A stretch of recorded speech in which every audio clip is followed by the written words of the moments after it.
Librairie L'Écuyer, fier partenaire de l'émission Lecture et compagnie.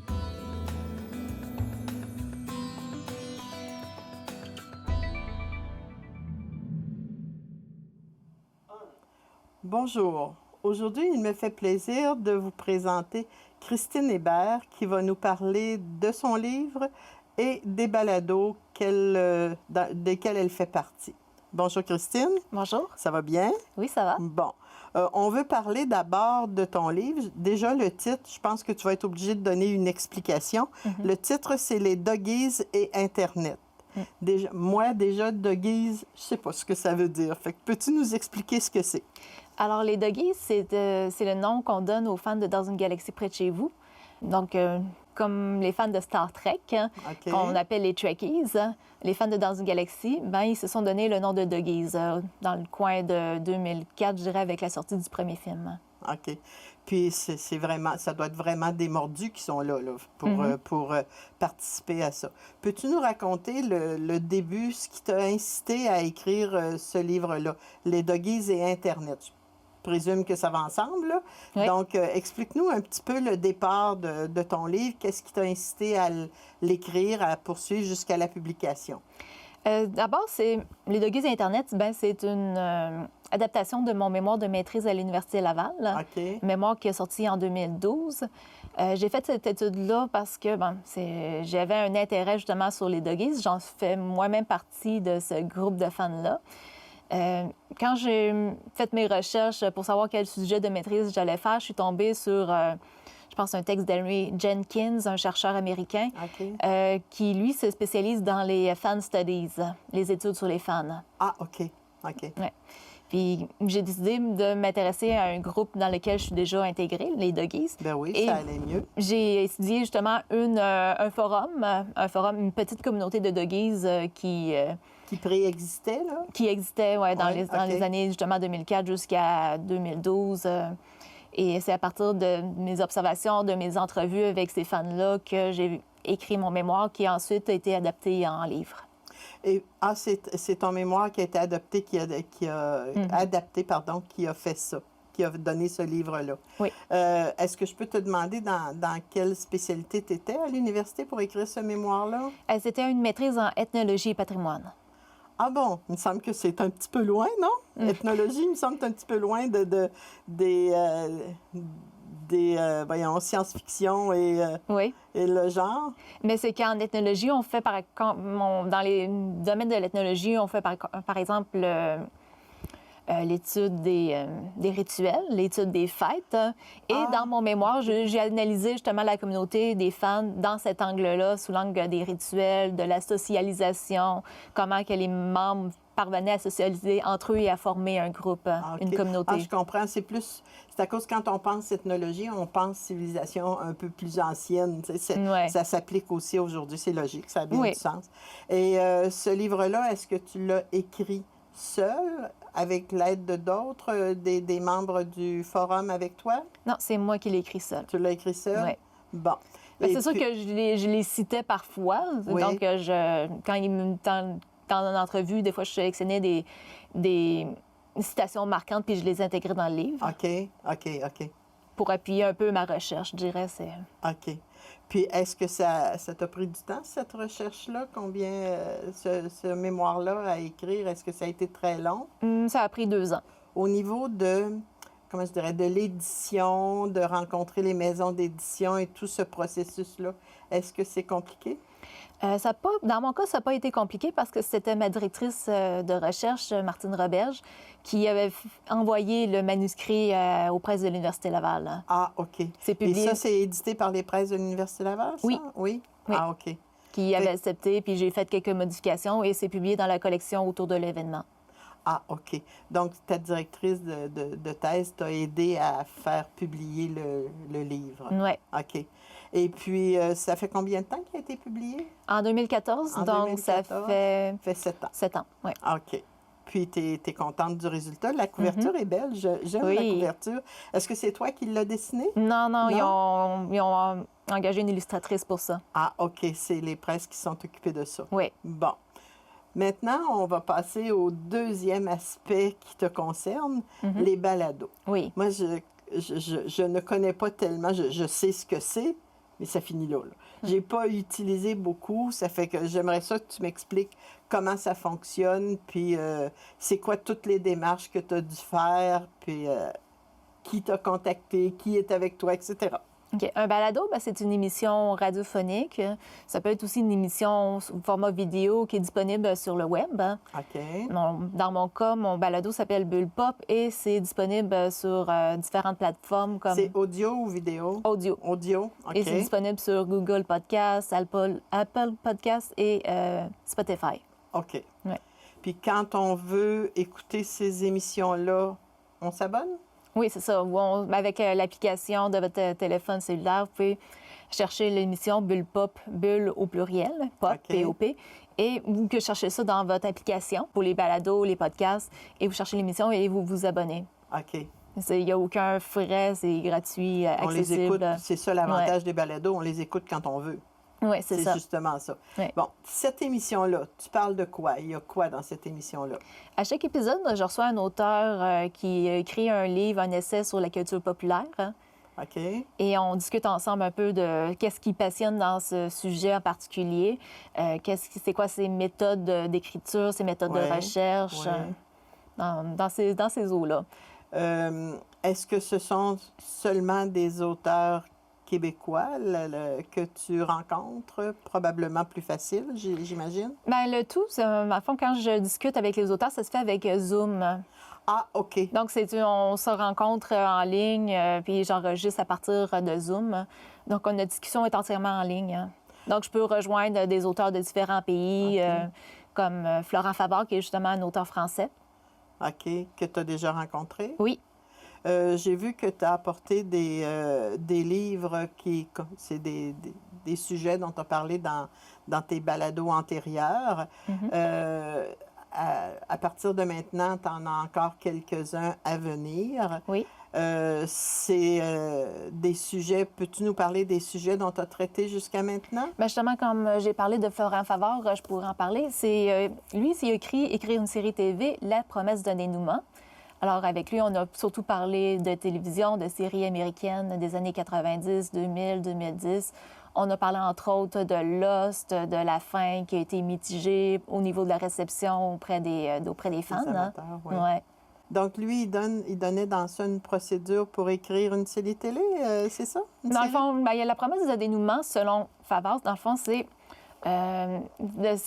comment une série, à partir d'un pilote ou d'une première saison, nous promet une fin. Parce qu'il y a eu dans le passé des séries télévisées que c'était plus épisodique, comme par exemple Colombo. C'est genre, on a une émission, puis on a un cas et l'histoire finit là. Oui. Avec, par exemple, Lost, on a on pourrait dire, le point de départ, un avion qui s'écrase et on a la promesse d'un dénouement, c'est-à-dire que on s'attend à ce que les naufragés s'en sortent. C'est ça. OK.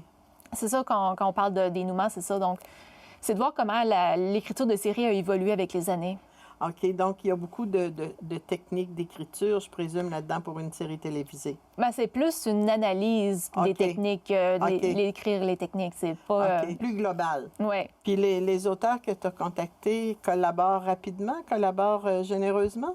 Habituellement, oui. J'ai eu quelques refus, mais je veux dire, c'est rien de grave. Là. Des fois, il y en a qui, quand j'ai contacté pour parler de tel livre, ils disaient qu'il était déjà passé à autre chose. Alors, je voulais pas aller plus loin dans ce livre-là. Ouais, il aurait voulu parler du prochain, de celui à suivre. Oui, donc c'est ça. Je reste en contact au cas où. Là. Ben oui. Ces contacts-là, qui te les donne en fouillant sur Internet que tu les trouves? Des fois, il y en a que je suis déjà en contact avec ces personnes-là, donc c'est plus facile d'approche. Des fois, je vais contacter la maison d'édition pour me demander est-ce que je peux avoir une façon de les contacter parce que je suis intéressée à parler de ce livre-là. Dans le fond, c'est comme une promotion de ces auteurs-là. Oui, dans le fond, c'est vrai. C'est vrai. C'est une publicité indirecte, mais qui est efficace aussi.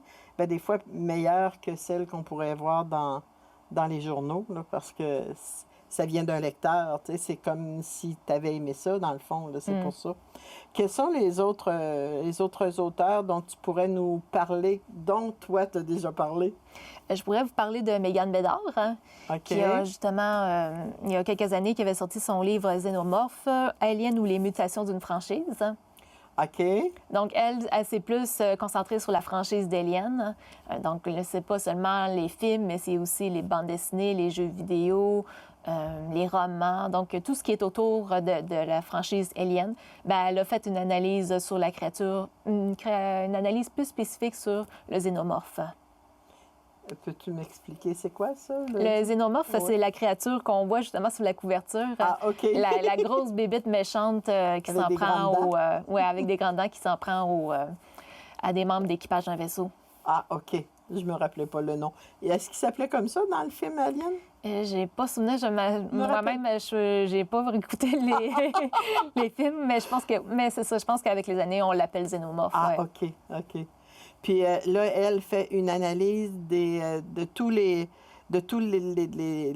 les choses qu'elle a pu récupérer qui traitaient des aliens, là, c'est ça? Oui, en quelque sorte. Mais la thèse, si on peut dire, c'est que on parle de mutation d'une franchise, mais on sait que le xénomorphe, c'est une créature qui peut envahir n'importe quel hôte et qui va prendre l'ADN de cet hôte-là pour s'adapter, un peu comme on dit la théorie de Darwin, où est-ce qu'on on s'adapte à l'environnement. Ben, eux, ils s'adaptent en empruntant l'ADN de l'autre. Oui, OK. Donc, mais dans une franchise, je dirais, c'est ça, c'est la franchise qu'on passe de la série télé au cinéma, bien, on prend les codes de ce média-là, puis on s'adapte à cette... À ce qui se présente. C'est ça. Puis, donc, c'est toujours, dans le fond, que je constate que ces livres-là, les deux que tu viens de nous présenter, ça relie un petit peu ce que tu parlais tout à l'heure du tien, là, Oui. c'est des fans finis de... Oui.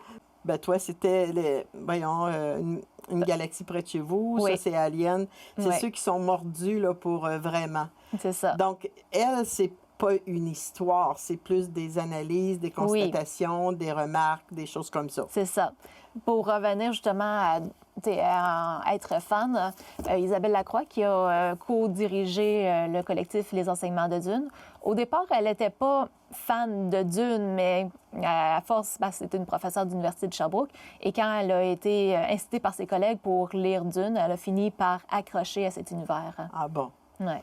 Puis, qu'est-ce qu'elle nous dit d'intéressant là-dedans? Bien, c'est ça, c'est un collectif, donc c'est plusieurs auteurs, plusieurs chercheurs qui font une analyse de Dune sous différents... Bien, Dune, c'est pas seulement le film, mais c'est plus l'analyse littéraire, c'est ça. Oui, les textes. Les il y a textes. Plusieurs, je me rappelle pas, il y a plusieurs livres. Oui, mais eux, c'est une analyse plus littéraire, c'est une analyse que ce soit sous... différents angles. Donc, on a l'angle environnemental, l'angle politique, l'aspect religieux, l'aspect technologique. Alors, il y a différents aspects de Dune qui sont analysés à travers ces livres. Est-ce que c'est un livre récent, celui-là? Oui, il a été publié en 2020. OK. Oui. Donc, elle devait savoir que le film de Denis Villeneuve, l'année passée, s'en venait, là, probablement. Ça Oui, fait que... c'est ça. Quand ils ont su que ça s'en venait, bien, eux, au départ, ils voulaient faire, je pense, une journée d'études sur Dune. OK. Ça a fini par faire un livre. Donc, ils voulaient que ça sorte avant la sortie du film. Avant ou en même temps que la sortie du film. Dans le fond, ça leur donne un boost pour la publication. Donc, je m'aperçois que c'est dans ce genre-là que tu aimes beaucoup. Ça continue ce que tu avais fait comme mémoire de maîtrise. Oui. Maintenant, tu vas avoir d'autres émissions balado qui s'en viennent. Est-ce que tu as des projets précis pour les émissions futures de prévues? Non, j'ai pas de plan établi, mais OK. moi, ce que j'espère, c'est de continuer dans cette voie-là. Toujours dans le même genre là, que ce que tu nous as présenté. Là. C'est toujours à peu près pareil. Oui, bien, c'est que de faire la promotion de ces auteurs-là, de dire que c'est possible d'étudier la culture populaire en général. C'est ça. Puis des fois, c'est des auteurs qui sont, en étant plus spécialisés comme ça, c'est peut-être des auteurs qu'on ne voit pas souvent puis dont on n'entend pas parler non plus parce que sont pas connus, puis c'est des sujets plus pointus là, à ce moment-là. Fait que à ce moment-là, c'est peut-être pas tout le monde qui est intéressé, mais c'est surtout comme je disais tantôt, les fans finis là, qui vont accrocher à ça, puis pour être intéressés. Donc, dans tes émissions futures de balado, est-ce que tu as une régularité dans les balados? C'est aux 2 semaines. Aux 2 semaines? Oui. Puis est-ce que ça te demande énormément de travail, de préparation? Comment ça fonctionne? Bien, habituellement, je commence par lire le livre. Évidemment, oui. Pour être prête, pour me préparer. Ben oui. Si je trouve qu'il y a un intérêt à inviter l'auteur, c'est ça. Oui, quand on l'a lu, on est capable d'avoir des questions plus précises, c'est ça. Il y a un travail de recherche, mais ensuite, je prépare mes questions, je contacte l'auteur. Puis après, ben, c'est le montage qui demande plus ou moins de temps. Oui, c'est ça. Est-ce que tu fais ça chez toi? Oui. Tu fais tout ça chez toi? Oui. Est-ce que... ben, tu as dit que ça prend pas mal de temps. Ça doit être quand même assez long. Ben, mettons une émission type, là. Mettons une émission que tu as fait dernièrement. Oui. Ça t'a pris combien de temps de montage? Je dirais que ça m'a pris peut-être 2 jours. Ben, c'est pas 2 jours non-stop, là, mais c'est d'avoir le temps de faire une première écoute pour enlever les moments d'hésitation, les petits bégaiements, si c'est possible. Rendre ça un peu plus naturel. Là, comme une conversation. C'est ça, comme une conversation. Ensuite, je fais une deuxième réécoute pour voir s'il y a peut-être des bouts que je peux améliorer. Puis ensuite, c'est... Quelle longueur de temps que tu gardes pour le balado? Ça dure combien de temps? Autour d'1 heure. Autour d'1 heure? Oui. Fait que ça fait quand même assez long comme montage et comme écoute, là. Mm-hmm. C'est intéressant. Moi, c'est un domaine que je connaissais pas. Je suis très contente de m'être enseignée. Puis je te souhaite bonne chance puis continuer ce travail-là. Donc, merci beaucoup pour l'entrevue. Bien, merci.